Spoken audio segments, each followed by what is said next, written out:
Well, dear learners, I welcome you all in this session on consignment accounts, part 1. So, this session is meant for the BCom students, and you all might be well aware that the producers often make use of services of selling agents and distributors in their channel of distribution. This is particularly true of the agricultural goods. Selling agents and distributors act in various ways. One of the method used is to receive the goods on consignment basis, and under this system the agent receives the good and undertakes to sell it on the behalf of the consignor. So, here the consignor is a person who asks the agent to sell the goods on his behalf, and the consignee is basically an agent who sells the goods on the behalf of the consignor. He often settles the account, it means the consignee often settles the account of the consignor after all the goods received from him have been sold. So, dear friends, you must be very clear about the concept of the consignee and the consignor. So, the consignor is a person who asks the agent, who asks the consignee to sell the goods on his behalf, and the consignee is a person or consignee is an agent who sells the goods of the consignor on his behalf. We know the method of working out the profit on each consignment when all goods are sold out. In practice, you will find that at the time of submitting the account sale, some goods may remain unsold. So, here this terminology account sale. So, account sale is nothing, rather it is a statement produced by the consignee to the consignor in which the description of the goods, the quantity of the goods sold by the consignee is mentioned, and the number of units which are left out, the rate at which the units have been sold. So, all the details pertaining to the sales made by the consignee is mentioned in the account sale. Some goods may remain unsold, then there is also a possibility of loss while the goods are in transit or while they are lying in the godown of the consignee. So, such loss may occur due to normal or abnormal causes. So, yes, of course, we will discuss the accounting treatment of normal loss and abnormal loss as well. Well friends, in this session you will learn how the value of unsold goods is worked out and recorded in the books of the account, because there may always be a possibility that the 100% of the goods consigned by the consignor may not be sold off by the consignee.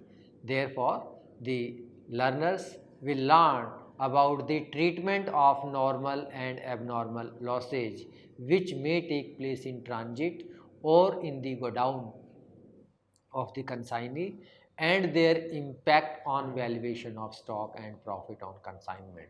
So, in case if the normal and abnormal loss takes place, then we will have to see the impact of normal and abnormal losses on the valuation of closing stock and on the profit on consignment. So, these two things are quite essentials when we need to calculate the amount of normal and abnormal loss.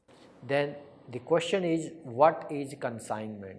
So, well friends, as we have discussed that when the goods are sent by a manufacturer or by a trader to an agent to be sold by him on commission basis and at the risk and account of the consignor.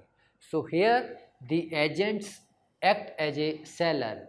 He tries to sell the goods on the behalf of the consignor, and on commission basis the risk is completely of the consignor. So consignee is not at all about the risk involved in the entire process. So they are said to be sent on consignment. So when the goods is sent by the consignor to the consignee to be sold off on the commission basis, and the risk is exclusively of the consignor, not that of consignee. So let us now discuss the features of the consignment. The first one is goods are forwarded by the consignor to the consignee with an objective of sale at a profit. Yes, of course, this is the first feature, that goods is forwarded by consignor to the consignee with an objective of sales at profit. Then the next one is under the consignment, goods are to be treated as the property of the consignor. So though the goods is transferred by the consignor to the consignee, but the ownership of the goods always remains with the consignor, not with that of consignee. And the goods is to be sold at the risk of the consignor only. The consignee does not buy the goods, he merely undertakes to sell the goods on the behalf of the consignor. Then the consignor does not sell the goods to the consignee, because as we have mentioned that the consignee does not buy the goods. So in the same way, consignor does not sell the goods to the consignee. Therefore, he cannot ask the consignee to pay the price of the goods unless the goods is sold by the consignee on the behalf of the consignor and the sale proceeds are actually realized. Therefore, the next feature is the consignee agrees to sell the goods for an agreed rate of commission. So before making the sales of the goods, the consignor and consignees sit together and they decide the terms and conditions, and based on the terms and conditions of the agreement, the goods is sold by the consignee on the behalf of the consignor against the agreed rate of commission, and is allowed to deduct his commission due from the sales proceeds. So here the consignee is allowed to charge his amount of commissions from the sale proceeds. The agent enters into the picture only when he sells the goods and realizes the amount. Yes, of course, until or unless the goods is sold out and the amount is realized by the consignee, the consignor always remains in the picture. But when this things takes place, the consignee or the agents comes into the picture. As it is not a sale, whatever the consignee does is on the behalf of the consignor, and therefore all legitimate expenses incurred by the consignee for receiving and selling the goods should be reimbursed. So it is very true that since the consignee is not the owner of the goods, therefore all the legitimate expenses incurred by the consignee for receiving and selling the goods should be reimbursed by the consignor. Any stock remaining unsold with the consignee belongs to the consignor. So any amount of stock remain unsold up to the date of closing the final accounts, so the consignor is the owner of the goods. The profit or loss on sale of goods sent on consignment belongs to the consignor. So the profit or loss sale on of goods sent on consignment belongs to the consignor. So any amount of profit or loss takes place on account of goods sent on consignment belongs to the consignor only. So distinction between sale and consignment.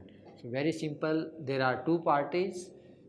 In case of sale, seller and buyer are the two parties. In case of consignment, consigner and consignees are the two parties. Ownership of the goods.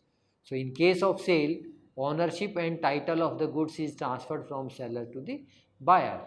But in case of consignment, the legal ownership and title of goods is always with the consigner, and it is not transferred to the consignee. It remains with the consigner till the goods is sold out. A relationship. The relationship between the seller and the buyer of goods is that of a creditor and debtor. Buyer is the creditor and seller is the debtor.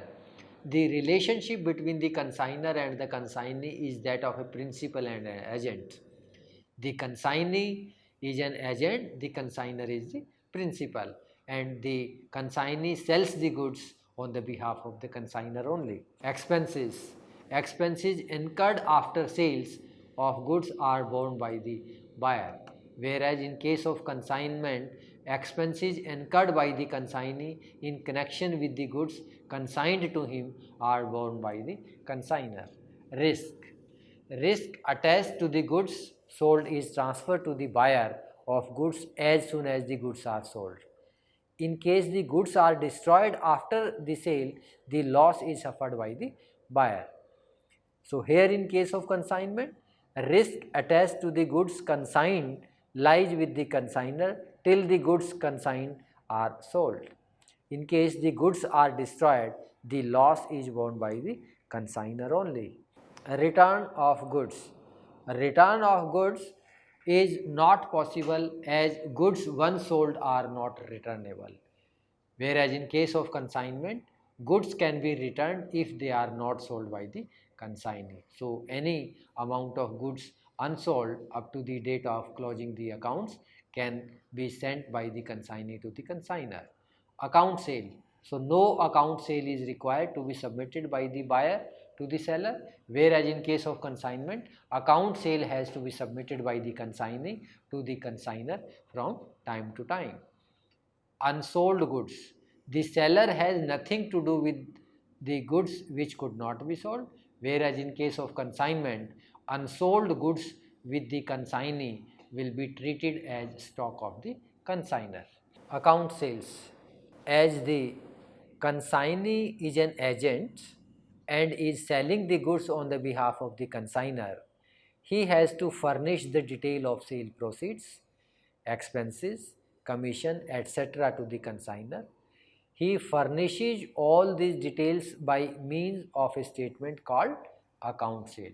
So account sale is nothing but it is the description of the goods sold by the consignee, in which the expenses incurred by the consignees are mentioned, the amount of commission for which the consignee is entitled is mentioned, the total amount of sales is mentioned, the amount of advance which he received from the consignor is mentioned, the amount of goods unsold is mentioned, the amount of goods or the number of units sold is mentioned, the rate at which the units are sold is mentioned, the total amount of sales is mentioned.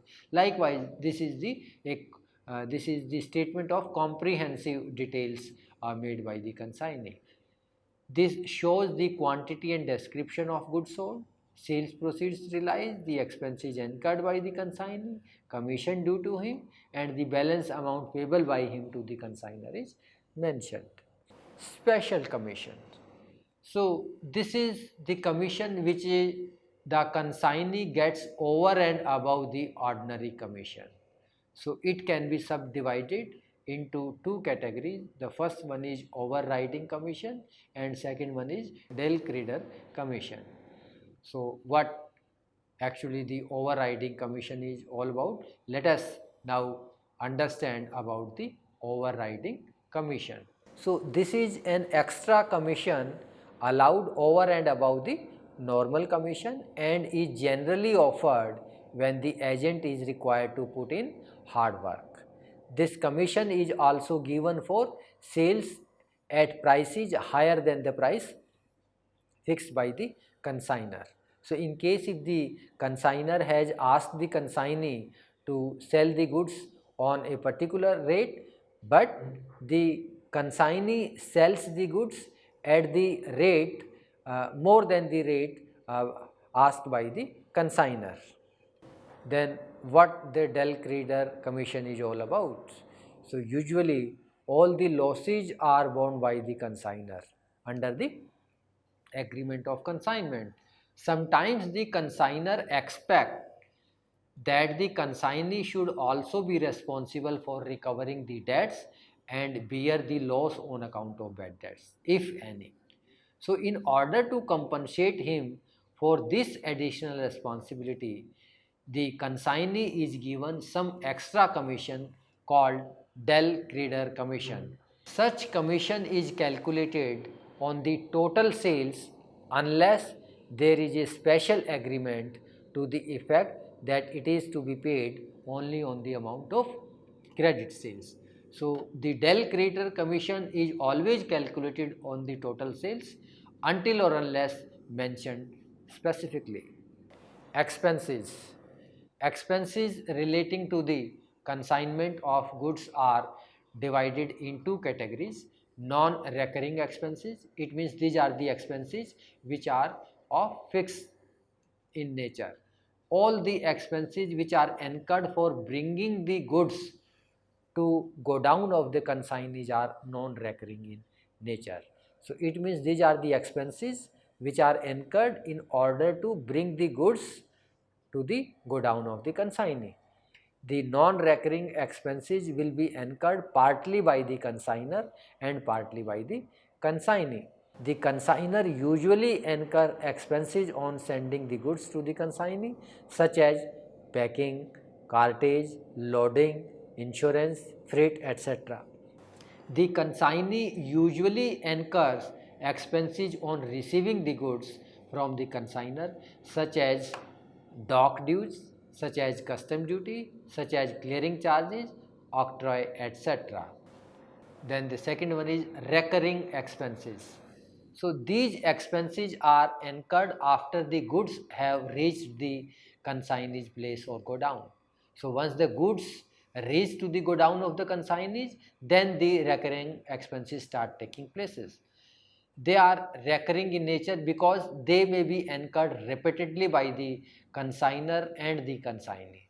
The examples of recurring expenses incurred by the consignors are advertising, discount on bills, commission on collection of checks, traveling, expenses of salesmen, bad debts, etc. And the examples of recurring expenses incurred by the consignees are go down rent, go down insurance, sales promotion, etc. Advance. So it is a common trade practice for the consignor to demand some advance from the consignee as a security for the goods dispatched to him. It may be in the form of cash or may be in the form of bank draft or in the form of bill of exchange. Consignee will send some amount as an advance before or after receiving the goods from the consignor. The advance received from the consignee should not be credited to the consignment account as it is not a part of sales proceeds. So this is simply a temporary amount which is taken by the consignor from the consignee in the on account of security for the goods dispatched to him. So advance will be adjusted against the amount due from the consignee when the accounts are finally settled. So let us discuss a question, and with the help of this question we will try to understand the implications of all these concepts like recurring expenses, non-recurring expenses, normal loss, abnormal loss, so on and so forth. Rajdhani Cycle Limited sent 2000 dynamos costing rupees 50 each for sale on consignment basis to Banerjee and Company, Kolkata. The selling price per dynamos is rupees 60. The purchase price was rupees 50 per each and the selling price is rupees 60 each.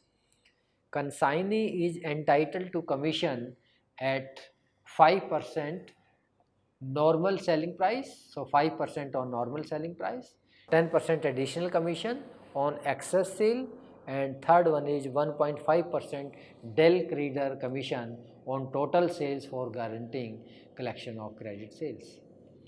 Banerjee and Company reported sales of 500 dynamos at rupees 60 each and 200 dynamos at rupees 75 each on cash basis, 400 dynamos at rupees 75 each and another 400 dynamos at rupees 80 each on credit basis.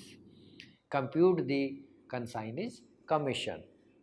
So total sales 500 units have been sold against 60 each. It is mentioned 500 units, 500 units at 60 each, 200 units against 75 each, 200 units against 75 each, and then 400 units against 75 each and another 400 against 80 each.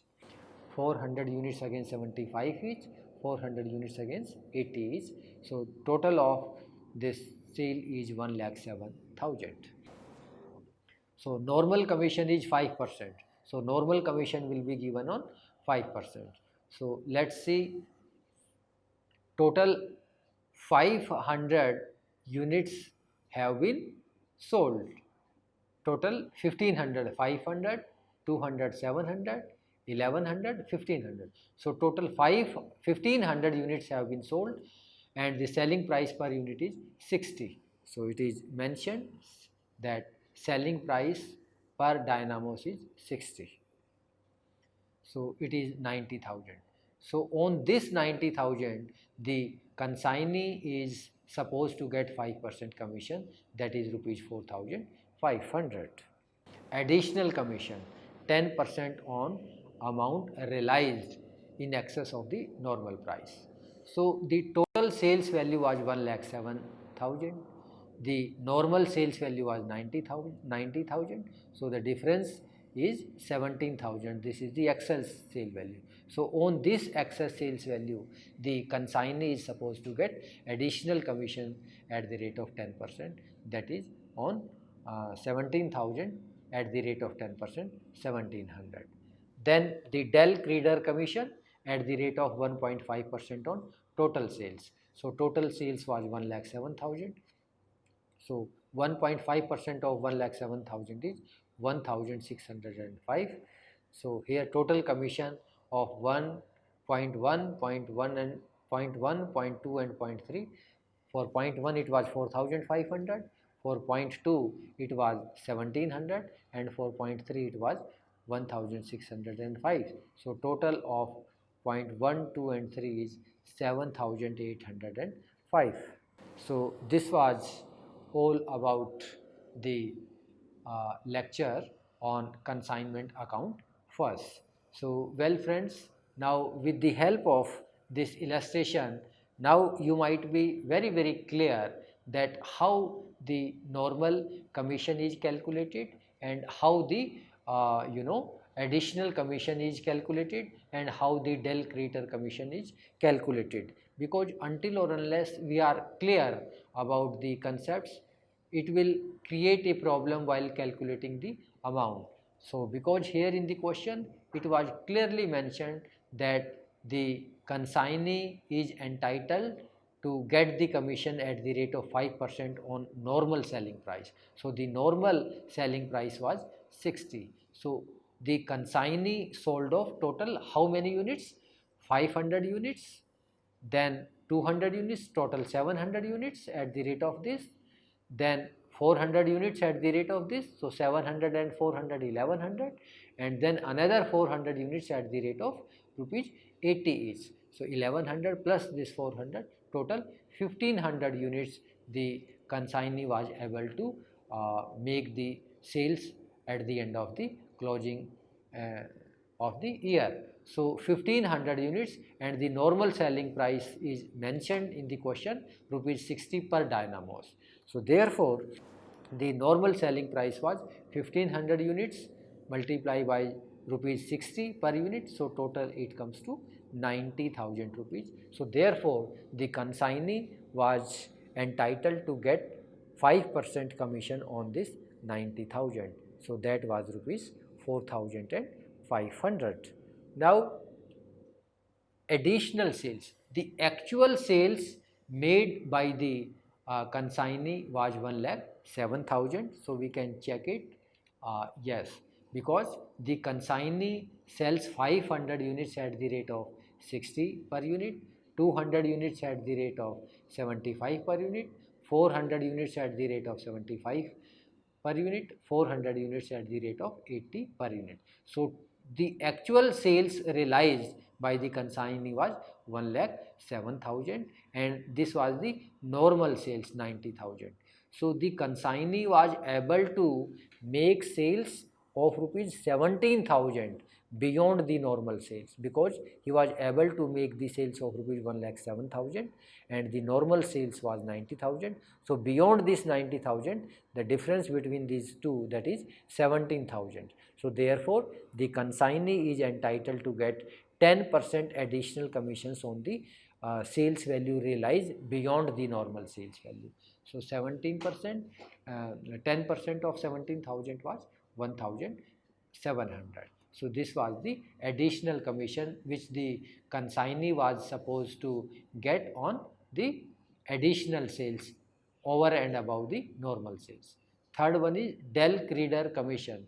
So well learners, as we all know that Dell Creeder commission is provided by the consignor to the consignee in order to ensure that in case if the goods is sold by the consignee to the customer on credit basis, in such a situation if the bad debts takes place and if the customer do not make the payment for the goods sold to him on credit basis, then the consignee must also be accountable for that. So in order to ensure that the consignor gives additional commission to the consignee, which is known as Dell Creeder commission, in order to make the consignee responsible for the credit goods, for the goods sold by him on credit basis.